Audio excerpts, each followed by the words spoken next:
Welcome to this episode of our program Daily Debate. As usual, we are discussing contentious debates. Today we'll be discussing two main files, and today in our first segment we'll be discussing the conclusion of the 24th edition of the African Union Summit that concluded on Saturday after deliberation on varied issues, and with the adaptation of the Agenda 2063, a vision and action plan towards prosperous and peaceful Africa. The summit convened on the 30th and 31st of January in Ethiopia's capital, Addis Ababa, whereby African leaders deliberated on different issues, including, among others, the Ebola crisis, the peace and security of the African continent, the prosperity of African continent, and the main theme of this conference was empowerment of women.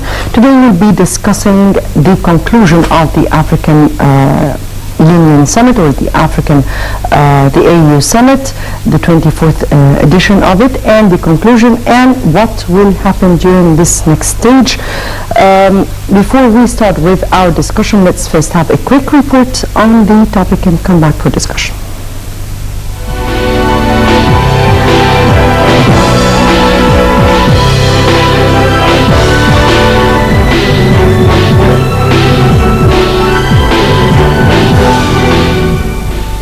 Abdel Fattah al-Sisi said that Muslims need to adapt their religious discourse to the present and eliminate elements of the rhetoric that could foster violence.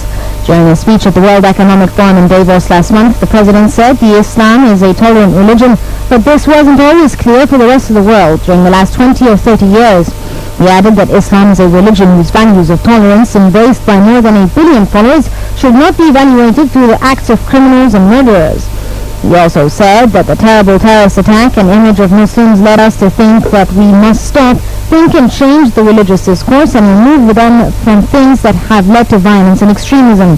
The Sisi continued that there can be no religious discourse which is in conflict with its environment and with the world, and therefore Muslims need to modify their religious discourse. Earlier in January, speaking to a group of Muslim clerics at Al-Azhar University, President al-Sisi struck a similar tone, saying that Islam needed a religious revolution, calling on clerics to take the lead.